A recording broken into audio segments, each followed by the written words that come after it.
Assalamu alaykum vatan ishchi va sirtidagi aziz Uyg'ur qarindoshlarım. Men Gulshan Abduqodir. Men Kanadaning Toronto shahrida yashayman. Bugun men Xitoy g'ilaydiganga az qoldi nomli programmamning 8-qismi orqali sizlar bilan yuz ko'rishganligimdan intayin xursandman.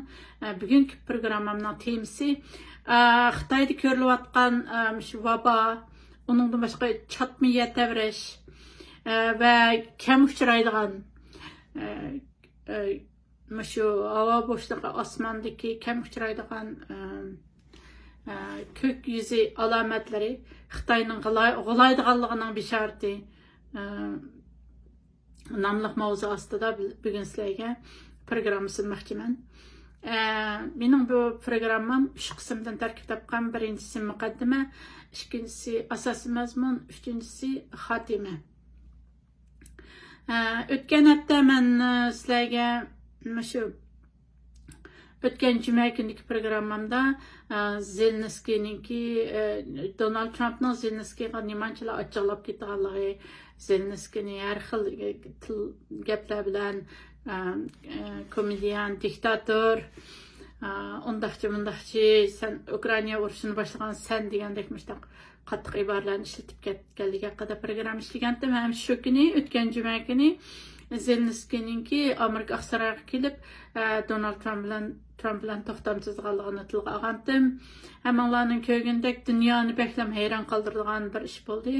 Zelenskiy bilan Donald Trump va uning ishki kabinetdagi muavin raisi qatorliqlar bilan bir nayt qattiq bir g'avg'odek bir narsa paydo bo'lib Donald Trump bilan Zelenskiy ikisi rasmiy muxbirlarning oldida, butun dunyoning oldida o'zaro deyishib, qattiq gaplarni qilishib, shundaq bir bo'lib, nayt ko'ngilsizlik bilan Zelenskiy Aqsaroydan ayrilgan bo'ldi. Shuning bilan asl Zelenskiy Aqsaroyga Donald Trump bilan to'xtamsizmoqchi bo'lib kelgan Ukrainaning 50% yer osti boyliqlarini urush chiqimi sifatida Amerikaga berish uchun. Zelenskiy kelgandan keyin yenib oldi. Undan keyin tunugun yana shu bir necha kunning oldida Zelenskiy yana Donald Trumpga shu yana to'xtamsizlik tayyor ekanligini bildirib ko'rish haqida tekliflarni beribdi. Bir qancha kun ilgari shu Donald Trump yana Amerika kongressida so'z qilgandimi, Zelenskiyninki o'ziga o'zi bilan qayta ko'rishib, shu to'xtamlarga qo'l qo'yishga hozir ekanligini bildirganligini deb o'tib ketdi. Shu Aqsaroydagi bo'lgan suhbatda yana Donald Trump shunchalik qo'pol bir vaziyat shakllangan bo'lsa, lekin Trump yana kang qo'saqlik bilan Zelenskiyning tinchlikqa hozir emasligini tilga olgan, ham hozir bo'lganda Aqsaroyni kutadiganligini, tinchlikqa hozir bo'lgan vaqtida Aqsaroyning ishigining ochiq ekanligini Zelenskiy bildirgan. Endi Donald Trump efendim diplomatiya tiliga bek ahamiyat berib ketadigan bir kishi emas, balki gaplarni aytib o'tdamaydi, so'z o'yini qilmaydi. Endi biz shunaq o'rganib qolgan hamma narsa muxbirlar bilan pardaning oqisida mushishlarmi, tepishlarmi, so'z o'yinlarmi, qattiq gap qilishlarmi, hatto bir-birini tilishib ketishlarmi pardaning oqisida bo'lib, uningki pardaning oldiga chiqqanida hech qanday ish bo'lmagandek siniy kulimsirab, dunyoning mushtaq siniy holatiga biz intayin ko'nib qolgan. Donald Trump efendim chiqqandan keyin bu ishlarning hammasini buzib tashlayapti. Endi shu kunki Aqsaroyda bo'lgan ahvolni dunyoning hammasi ko'rdi, Xitoymi ko'rdi, Rossiyami ko'rdi, Ukraina xalqim ko'rdi, Amerika xalqim ko'rdi, Yevropami ko'rdi, Afrikam ko'rdi, butun dunyo ko'rdi. O'ziga tushliq har kim o'zining sohasida, o'zining rayiga tushliq tefekkürlerini qildi, g'ulg'ullar behchiq bo'ldi. Uyg'urlarmi buning ichidan ba'zi tefekkürlerini qildi, g'ulg'ullar bo'ldi. Endi men bu yerda Donald Trump efendimning shu ikkinchi qitimliq vazifaga o'tirish qasam berish murosimidan ba'zi oriyalarni elish orqali undan keyin programmamning asosiy markaziy qismiga o'tib ketaman. Donald Trump'ningki qasam berish murosimidagi tilga ilingan muhim so'zlarni men bir xatirlab chiqqandim. Ham buni o'zimninki shu yuz bitigimdimi, Facebook'dami o'rtoqlashdim. Agar do'stlar shu mening Facebook'imga, ya'ni yuz bitigimga kirib ko'rmoqchi bo'ldi. Donald Trump'ning qasam berish murosimidagi eng muhim nuqtali so'zlar tuvandikicha. Birinchisi, Amerikaning oltin davri endi boshlandi, deydi Donald Trump. Ikkinchisi, adolatning tarozisini yangidan yasab chiqildi. Bu bek muhim gaplar. Adolatning tarozisi yangidan boshlanib chiqildi, yasalib chiqdi. Uchinchi, yuksak oldingi shartimiz g'ururliq, erkin va boy-bayashat bir Amerika xalqini barpo qilish. Onundan başqa to'rtinchisi, Amerika pat yaqinda texmi zo'r, texmi kuchli va texmi darajadan tashqari bo'ldi. Beshinchisi, mening suiqasddan sog'-salomat qutulishimning bir sababi bordir. U bo'lsa-mu Alloh meni Amerikani qaytadan eng yaxshi qilib qurib chiqsin deb qo'llab qopti. Oltinchisi, bugün Martin Luther King'ning kuni. Biz bugün onun tushini amalga oshiryapmiz. Martin Luther King'ni tilga oldi. Amerikaning qahramoni Martin Luther King. Yettinchisi, vatanimizni, asosiy qonunimizni va Allohni unutib qolmaymiz. Vatanimizni, asos qonunimizni va yana Allohni unutib qolmaymiz. Allohni alayida tilga oldi. 8. Bugünden itibaren Amerika hükümetinin siyaseti buluşup bilen Amerika'da faqatla iki cins mevcut buldu. O bosmu er ve ayal. Hem de hürmetli xeyrindaşlar, şu oxşaş cinslikler meselesi dünyanın, bugünkü dünyanın meselesi emas. Bunundan mağjıllardan burun 2000 yıllarga yakın vaqtlar ilgirmi oxşaş cinslikler meselesi, insanların hadini işip ketiş meselesi görülgen. Men ötken sizlerge kitap etken Kur'an-ı Kerim bir dini kitaplı bulup kalmasın. O bir tarih kitabı, o bir felsefe kitabı, insanlarını tefekkür kılışkı yeteklediğin kitap. Degendim, onundan başka Kur'an yana acayip güzel bir tılıba, edebi kitap mu? Eski adamlar için. Şu Kur'an'da şu oxşaş cinslikler meselesi insanların haddidan pek işip ketişi sebebinden bir neçe kavimni halak qilganlik haqida qissalarni so'zlab berdi bizga. Bundan ko'rib olaymiz ki oxşash cinsliklar meselesi dunyoninki bugungi meselesi emas, balki ming yillar va undan uzun yillar mezgillarni tatib insonlarni bearam qilayotgan masala. Shuning uchun Alloh ba'zi qavmlarni halok qilganlik qissasini biz Qur'on orqali bilamiz. Endi shu o'xshash cinsliklar masalasi Amerikaning emas, Kanadaning nihoyat bearam qilgan nurg'un musulmonlar namoyishlarni qilib, boshlang'ich maktab, o'rta maktab o'quvchilariga nihoyat yomon ta'sirlarni berib, ota-onalar bek ansiraydigan shundoq bir holat shakllanib qolgan futbol, sport, tantarbiya nimalarida ayol jinsiga o'zgarib olganlar bir xil urib so'qib ayollarni, qizlarni shundoq zaxmlantirib qo'ydigan ishlar ko'rilgan. Bir qancha kun avval shu Donald Trump kongress so'z qilganda shundoq zaxmlanishga uchragan bir qizni shundoq ayolga o'zgarib olgan bir erninki qattiq urib yetishi sababidan maydonda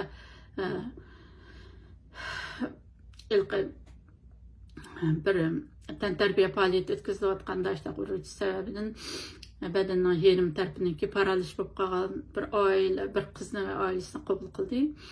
Shunday ahvollar bo'lib, kishilarni bearam qilayotgan kishilar ozroqlam stress bo'lib qolsa, ozroqlam bir narsa bir qiyinchilik qilish kelib qolsa, shu jinsiyatdan o'zgartiradigan shundoq bir ajoyib bir g'alati bir dunyoda yashayotgandik. Donald Trump efendim bu chiqqandan keyin jiddiy holatda turib, shu Amerikaning asos qonuni bo'yicha, ya'ni Amerika hukumatining siyosati bo'lsa bilan Amerikada faqat ikki jins mavjud bo'ldi, u bo'lsa er va ayol deb keskin aytdi. Ham shu Amerikada shundaq jins almashtirishlarga yana nurg'un pullar ajratilib operatsiya qilmaydiganlarga, shundaq operatsiya qilib jins almashtirmaydiganlarga nurg'un pullar ajratilgan ekan. O'tgan yilgi America Aid degan bir programning pash bosish bilan bu ishlar pash bo'lib chiqdi. Bir qancha kun avval Donald Trump benim Kongressda, Amerika Kongressida qilgan so'zidimi, agar shundaq o'xshash jinslik bo'lgan bolalar haqidami, bolalarga tarbiya qilmay shundaq ishlarni qo'llagan shu oilalarni, ota-onalarni jazolaydiganligi haqida ba'zi gap so'zlarni qilib o'tdi. 10-si bundan keyin muvaffaqiyatlarimizni g'alaba qilgan urushlarimiz bilan emas, balki oxirlashtirgan urushlarimiz va asla kirmagan urushlarimiz bilan o'lchaymiz. Pek muhim gap bu. Bundan keyin muvaffaqiyatlarimizni qilgan urushlarimiz bilan emas, balki oxirlashtirgan urushlarimiz va asla kirmagan urushlarimiz bilan o'lchaymiz. 11. Dunyodagi eng buyuk tinchlikparvar inson sifatida xotirlanishni orzu qilaman. 12-si Meksika qo'ltig'ining ismini Amerika qo'ltig'iga almashtiramiz. William McKinleyning ismini u yerdagi tog'ining ismi qilamiz, chunki uning ismi bunga loyiq.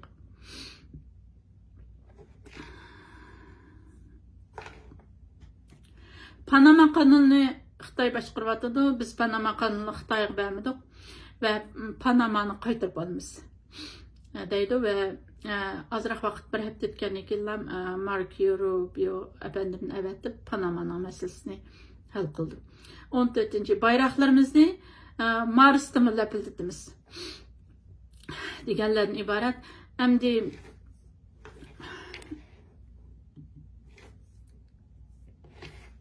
aziz qarindoshlar, shu o'zinglar bizlar hozir endi Donald Trump vazifaga chiqqandan keyin başta 10%, keyin 10%. Onun aldığındaki 25%'ni qo'shganda Xitoyga hozir 45% tamojni berib qo'ygan bo'ldi. Bu albatta Xitoyninki iqtisodiga urilgan intayin cho'ng zarba. Bugun men bu Amerika va Donald Trumpni bir chetga qayirib qo'ygan holda Amerikaning bergan jazolari Xitoyga Donald Trump'ның qattiq bo'layotganliklari, bu sababdan Xitoyning qo'laydigan asqalganligini bir tarafga qayirib qo'yib turib, faqat Xitoyning ichidagi bo'layotgan ahvollardan Xitoyning qo'laydiganligiga asqalganligi haqida sizlarga ma'lumotlarni berishga tirishaman. Mushu 2025-yil kirish bilan Xitoy cho'ng quruqligida nurg'un baloyi ofatlar baş ko'tarib ketdi. 2025-yili Xitoyga nurg'un baloyi ofatlarni boshlab kirdi. Xitoy hozir tarixda hech qanday bir davrda ko'rilib boqmagan bir krizisning, bir qalayimqanchilikning bo'sug'isidan dahshatli bo'g'ishyapti. Nimaligini bilgani bo'lmaydigan baba sirliq oldi orqadan kelgan yerda bilishlar nimaligini bilmaydigan, ismini qo'yish intayin tas bo'lgan, Xitoy intayin yushirayotgan, buni bir xil zukamli davatgan, lekin to'xtamay odamlar o'lib ketayotgan bir sirliq vabo bilan oqidan maydonga kelgan chatmiyat davrashlar, ilgari ko'rilib boqmagan bo'ron chapqinlar, ya'ni shundaqlar noyatimi az ko'rildigan shu yulduzlar sistemasidagi alomatlar Xitoyning qo'laydiganligiga az qolganligidan bishorat berib turadi. Xitoy tarixidagi ba'zi xonadonliklar shundaq sabablar tufayli vayron bo'lgan va yoki hokimiyatini almashtirishga majbur bo'lib qolgan.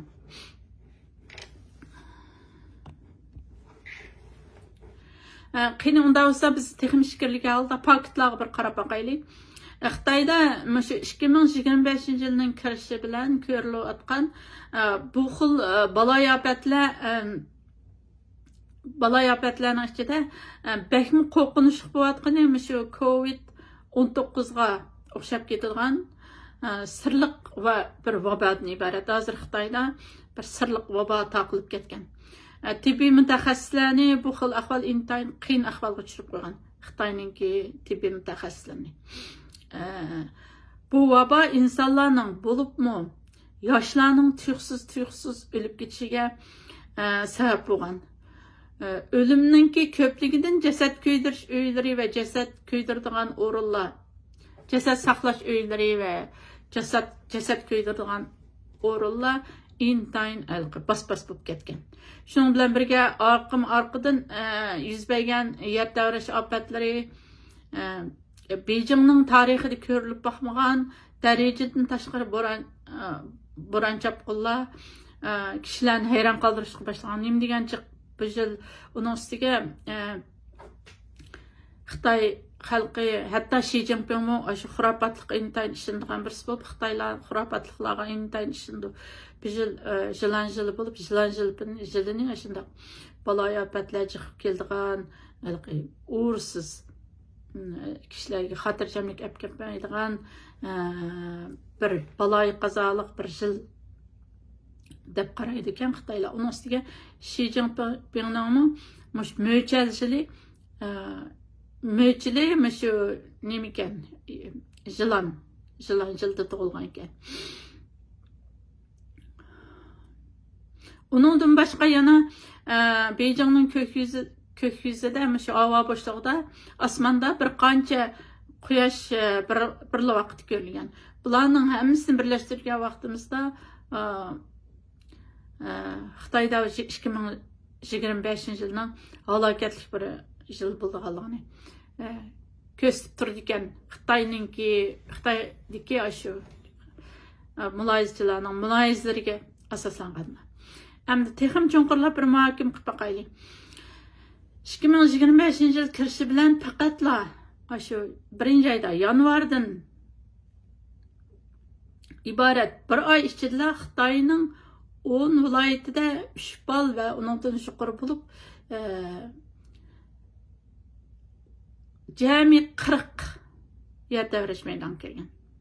Xitoyning 11 viloyatida oqoqidan 3 bal va undan yuqori bo'lib 40 yer davrash maydoniga kelgan. Undan boshqa oqidlar yana Xitoyning Chag'an bayrami mezgilida, ya'ni 30 yanvar bilan 9 fevral oralig'idagi 11 kun ichida vatanimiz Sharqiy Turkiston, Sichuan, Tibet, Qinghai, Ishki Mo'ng'ul va Yunnanni o'z ichiga olgan 17 rayon yoki o'lkada 3 bal yoki uningdan ortiq yer davrash bo'lgan. Bo'libmi Xitoyninki Chag'an arpista, ya'ni 28 yanvar kuni Sichuan, Heilongjiang, Xinjiang va Tibetda o'xshash kunda 4 yer davrash maydoniga kelgan. Natijada Xitoy taraf 9 yanvardan 10 yanvargacha mamlakatda yer davrashni muhokama qilish yig'ini ichishga majbur bo'lib qolgan. 2 fevral kuni Xinhua agentligi Chag'an mezgilda yer davrash sababidan kelib chiqqan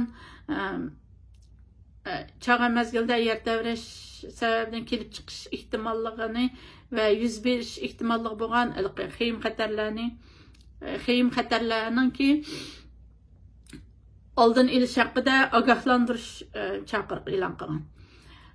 9 viloyatga jiddiy qutqizish aslalarini yetkazib kelib, tuyuqsiz yer davrash bo'lib qolsa, qandaq oldin olish uchun tayyorlik qilgan. Va mamlakat bo'yicha uchur aloqa yo'llarining uzilib qilish sababidan kelib chiqish ehtimolli bo'lgan qulaysizliklarga hozir bo'lish buyrug'i chiqargan har qaysi o'lka, shaharlarning hukumatlariga qarata. Uningdan boshqa Xitoy tarixida yuz bergan chatma yer davrashda hukumatlarningki g'ulishi və xandallıqlarının çöküşüge səbəb bolğan. Məsələn, Şa və Şang xandallıqları şu qattiq yer təvrəşdən keyin olğan. 1976 yılı özüңlər bilgəndək Xitayninki Tangshan şəhərində yüz bergan Xitay tarixidagi eng cho'ng qattiq yer təvrəşdən keyin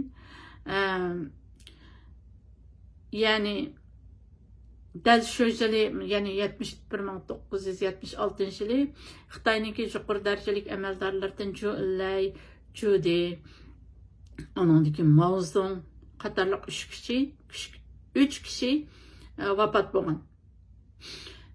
2025 yılı Xitay üçün hech qanday o'xshash bo'lmagan, buningdan burun bo'lib baxmagan, ya'ni tarixda ko'rilib baxmagan çatma ve ergeçme yer təvrəşlər bilan şundaq yer təvrəşlər bilan kirib gəldi, yuqori deganimizdek. Şuna bəzi Xitaylarning özləri bu yılni Xitay Komünist hakimiyeti üçün qolaydigan yıl bo'lishi mumkin deb muloyiz qilishyapti. Yer təvrəşga qo'shilib yana 2024 yildan boshlab tuğsiz ölüp ketishni keltirib chiqaradigan bir xil sirliq kasal tarqalgan bo'lib, Xitoyning shimoliy qismidagi barliq doktorxonalar bu xil kasallik bilan yuqumlangan kasallar bilan to'lib ketgan.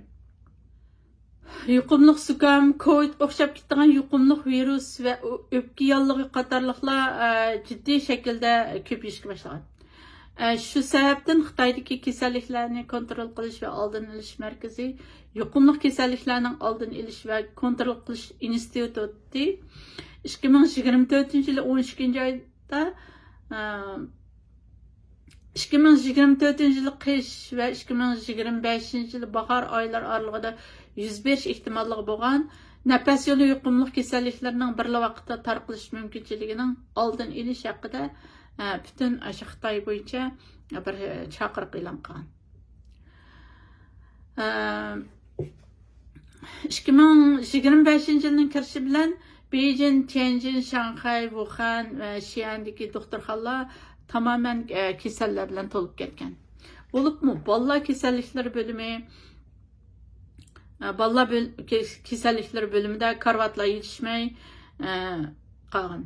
Doktorxonalarning oldida uzun o'chiratlar tutib saqlaydigan ota-onalarning atdigandan tortib kechgacha ota-onalarning shundoq uzun o'chiratlarni tutib saqlayotganligini kögül bo'lgan ahvol shakllanib qolgan. Bolalar uchun jiddiy qutqizish bo'limlarini kengaytirib etishga majbur bo'lib qolgan. Xitoy tarafı bu xil kasalliklarni COVID deb atashni qattiq ma'ni qilgan, qattiq kontrol qilgan va cheklagan. Hozirgacha COVID kalimasini qo'llanish ham bu kalimani bu COVID deb qolganlar bu intan jazolanadigan bir ahvol shakllangan. Hükümet bilan qarshilashib qolgandek bir xil vaziyat shakllangan ahvol kelib qolgan. Hamma odam bu kasalliklarni shoshqa qo'rqib turib zukam deb atagan. Ammo 4-fevral kuni Beijing kasalliklarni kontrol qilish va oldin olish markazi bu vaboning shiddat bilan taqilib ketishidek ahvolga bardoshlik bera olmay, oxiri bu yuqumli narsaning COVID bilan bog'lanish bo'lgan bir vabo ekanligini e'tirof qilgan. Çünkü Uyghur xalqi bir maqal tamsil bor, kasalni yushirsang o'lim oshkora deydigan. Kasalni yushirgan bilan kunda har kun o'lib ketayotgan odamlarning ko'payishi kishilar orasida vasvasalarni, jiddiyliklarni, ansizliklarni paydo qilganlik uchun Xitoy amalining yo'qligidan buniki virusga o'xshab ketadigan bir kasal deb shundaqlam oddiylam deb qo'ygan, lekin bu bir dahshatli jiddiy bir o'lim keltirib chiqadigan bir COVIDga o'xshab ketadigan, ammo COVIDdan xatarlik bo'lgan bir vabo ekanligini Xitoy mutaxassislari, Xitoy demokratchilari va Xitoyni tahlil qilgan kishilar shundoq muloyiz qilishyapti. Endi texmo cho'nqirlab biz bu ishni ichiga kirib boqaylik. Xitoydagi yer shari vaqt kezdi. Xebey o'lkasininki Tangshan shahrida yashaydigan Bayxuan ismli bir yezdiq kishini ziyorat qilganda, u kishi doktorxonalar xuddi savdo bozorlaridek to'lib ketdi. Kişiler doktorxanalarda ölüp ketyapti. Jasad ko'ydirish o'rinlari yetishmayapti. Men hozir Hizamda, men turayotgan bu yezdimi nurg'un kishi bu vabo sababidan tuyuqsiz ölüp ketdi. Bir jasadni ko'ydirish uchun munosabat doirangiz bo'lishi kerak. Bu xil ko'rinishlar menga oxir zamon bo'layotgandek sezim beryapti. O'lganlarning ko'pinchisi yashanganlar, ammo o'rta yosh va yoshlar bor. Bu odatdagi zukam emas, bu Covid. Mening hammamim shu sabab bilan o'lib ketdi, deydi muxbirga. Undan boshqa yana Xitoyning Shijiazhuang kentidagi Beivang muxbirga o'lganlar sonining ko'pligi sababidan tavut bahosining darajani tashqari o'rlab ketganligini aytdi. U aslida 4000 yuan bo'lgan tavut hozir 12000 yuanga chiqdi deb shu Yarshar vaqt gazetiniki muxbirga shunday intervyu berdi. Texi atdigandlar 12000 yuanga tushding. Texi atdigandlar 12000 yuan bo'lgan tavut tushdan keyin 13000 yuanga chiqdi. Nayt nurg'un kishi o'lib ketyapti. Tavutlar yetishmay qilyapti degan. Undan boshqa Shanshining Ankan kentidagi Bayjang ismli bir kishi muxbirga yana kentning qo'rqinchli ahvoli haqida, shu o'zining kentining qo'rqinchli ahvoli haqida ma'lumot berib, to'pliklar va dehqonchilik maydonlari yangi zaratgohlarga aylantirildi. 2024-yil dekabrning oxiridan 2025-yil fevralning 5-gacha bo'lgan oralikda faqat men yashayotgan yezilla 11 yashangan kishi shu vabo bilan o'ldi degan. Onundan boshqa Jijang o'lkasidagi bir tavut yasaydigan zavod ishlaydigan Shaochin ismli bir Xitoy ishchi Yarshar vaqt gazetini ziyoratini qabul qilib, vaboning nihoyatda jiddiy o'limlarni keltirib chiqarayotganligini to'g'rilagan, dalillagan. U muxbirga mundaq degan: Hamma zavodlar kishilarni ishdan chiqaryapti, ammo bizning tavut yasash zavodimiz to'xtamay ish qabul qilyapmiz. Oxirgi 2 yil jarayonida rayonimizda 7-8 yerda tavut yasaydigan fabrikalar qurildi. Mamlakatning hamma yeriga tavut avatyapmiz. Hozir hamma shaharlardan jiddiy zakazlar qabul qilyapmiz. Ko'plab tavut yasayotganimizga qaramay, ehtiyoj jiddiy ishyapti. Ehtiyojni qondira olmayapmiz. Tavut yasaydigan yog'ochlar tugab ketdi. Chag'andimi, damamay ishildiq degan. Anxuy o'lkasidagi Jingjay shahridagi jinoza fabrikasida ishlaydigan Bei Jiangchun Anxuy o'lkasining Jingjay shahridagi jinozalarni bartaraf qilish markazida ishlaydigan Bei Jiangchun hukumatning zukam deb oddiylashtirayotgan narsaning dal yangi bir Covid varianti ekanligidan gumon qilganligini bildirgan. U yana vabo intayin jiddiy holatda davomlashyapti, ham cho'nglar ham bolalar yuqumlayapti. Kasallik alomatlari ichida darajadan tashqari holsizlik va balg'amlik yo'tal intayin ko'p. Undan boshqa kanay xuddi bu kasalda shu kanay pichoq bilan sanjiganda qattiq og'riydi, hatto palampaylarda chiqamag'idek darajada müştaq holsizlanib ketadi odam. Onundan boshqa kichik davolash punktlaridan tortib, cho'ng o'lka doktorxonalarga qadar kasallar bilan to'lib ketdi. Har kuni rayonimizdagi 12 dan ortiq jasad ko'ydirish o'rni shu to'liq kun ishlayapti degan. Bu haqda misollar bekchiq, bularning hammasini o'tirish mümkün bo'lmay qoldi vaqt munosabati bilan. Naytichiq men bir necha misollarni aytdim. Kunning kuniga ko'payayotgan shu o'limlar sababidan Xanan, Anxuy va Jiangxi qatorliq joylardagi jinozalarni bartaraf qilish uylari bu ishning o'disidan chiqib bo'la olmaydigan olg'i kelib qolgan bo'lg'achqa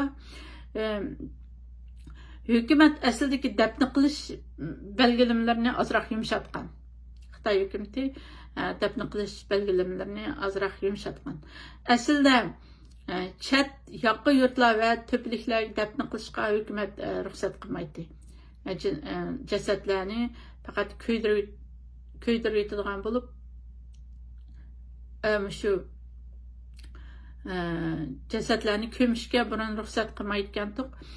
Jasad ko'ydirish uylari hozir pek bas-bas bo'lib, pek yetishmay qolganligi uchun shundaq to'pliklarga, dehqonchilik maydonlariga, qirlarga, bundoq yoqqa egizliklarga ko'mishga hamda ruxsat qildi.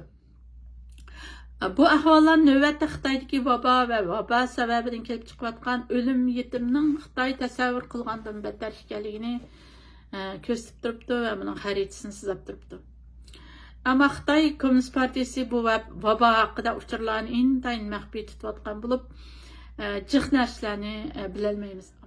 Tarixda vabolar har zaman shu xandonliqlarning yuksalishi va cho'kishini tezlatgan omillarning biri bo'lib kelgan. Masalan, Xitoydagi Sharqiy Xan xandonligi vabo sababidan cho'kib ketgan.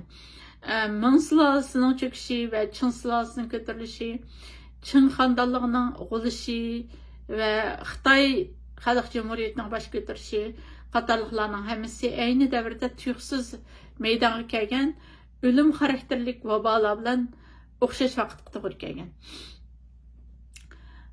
2025 yılan yılı bo'lib, Jallat Xi Jinpingning yana mo'ljal yili.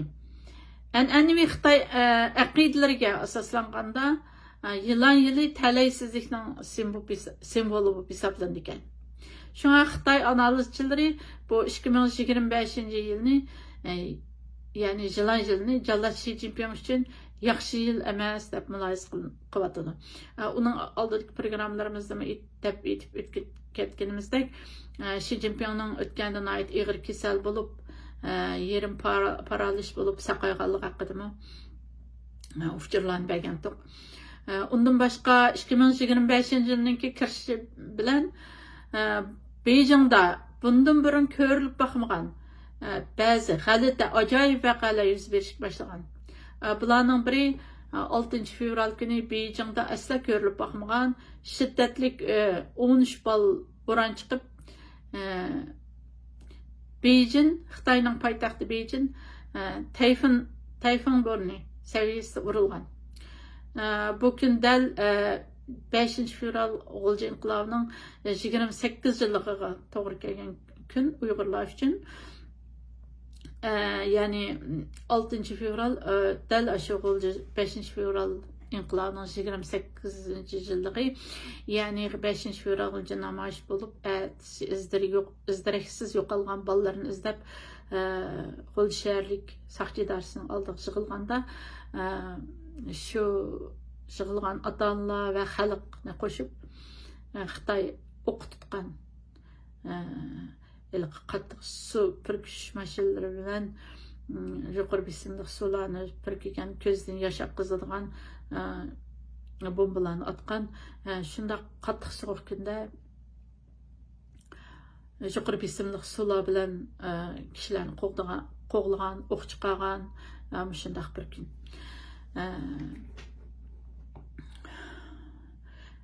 Yana o'xshash bu yil fevralning 5-ida, fevral kirgandan tortib Xitoyda jiq narsalar bo'lib, Beijing, poytaxt Beijingda g'alati ahvollar yuz berib, Xitoy xalqini bir xil hayron qoldirgan. Yana o'xshash shu yil fevralning 5-ida Beijing osmonida 4 quyosh ko'rilgan. Yangi yil kuni yana o'xshash shu Beijingda g'oyat zo'r bir quyosh halqasi ko'rilgan.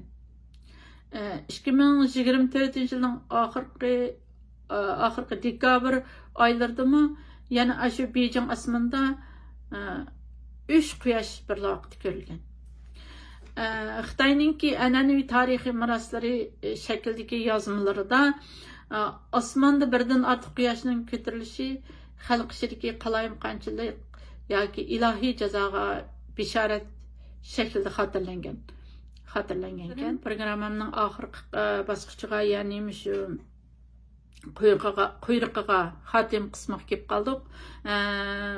yuqorqi ahvollar Xitoyniki ishki qismida bo'layotgan ahvollarningki ma'lum bir qismi. Uningdan boshqa Xitoyda yana shu tağlar qulab tushadigan ofatlar, shundaq nurg'un ofatlar ko'rilayotgan bo'lib, uningdan boshqa yana Xitoyning ishki qismidagi qaysi o'lka shaharlardagi restoranlarda, cho'ng-cho'ng restoranlarda o'quvchilar ishsizlarning ko'payib ketishi bilan ishib qolgan tomoqlarni yeydigan, ishib qolgan tomoqlarga shu qarab turadigan, kim qaysi tomoqni ishib qo'yayotganda deb oshgan tomoq yeydigan bir xil to'lqin ko'tarilib ketgan. Bularning hammasi Xitoyningki shu g'ulashqa oz qolganligining beshorati bo'lib hisoblanadi. Xitoyning g'ulaydiganligiga cheksiz ishoninglar. Bu ishni sizlarni umidga, meni va sizlarni umidga boshlab bordi. Hargiz umidsizlanmayli. Umidsizlikning diniy ta'biri umidsizlanish. Umidningki diniy ta'biri umidlan deb boshlay. Umidning diniy ta'biri iymon. Umidsizlanish imondan chiqqanlikni beshorati. Shuning uchun har vaqt biz hargiz Xitoy undaq taraqqib ketdi, mundaq taraqqib ketdi, voy uni Amerikam to'sanmaydi, u andaq bo'lib ketdi, mundaq bo'lib ketdi demasligimiz kerak. Biz Amerika Xitoy g'ulaydigan oz qoldi. Inshaalloh bir kun Xitoy g'ulaydi, biz vatanimizga ulashimiz degan shundaq gaplarni qilishimiz va shu asosda duolarni qilishimiz kerak. Bu bizning duolarimiz bo'lib, oxirida duolarimiz qabul bo'ldi. Hürmetli Uyghur qarindoshlarım, undaqda mening bugungi Xitoy g'ulaydigan oz qoldi nomliq 8-programmam, ya'ni Xitoyda ko'rilayotgan vabo, chatmiya davrash, kam uchraydigan shu osmonda ko'rilayotgan har xil ko'k yuzidagi alomatlar Xitoyning g'ulaydiganligining beshorati bo'lib turadi nomli programmam mishada oxirlashdi. Bu programmam har juma kuni, har haftada bir qatim chiqarildi. Unda bo'lsa kelarki sonda 9-qismda ko'rishguncha omon bo'linglar. Xayr, xush.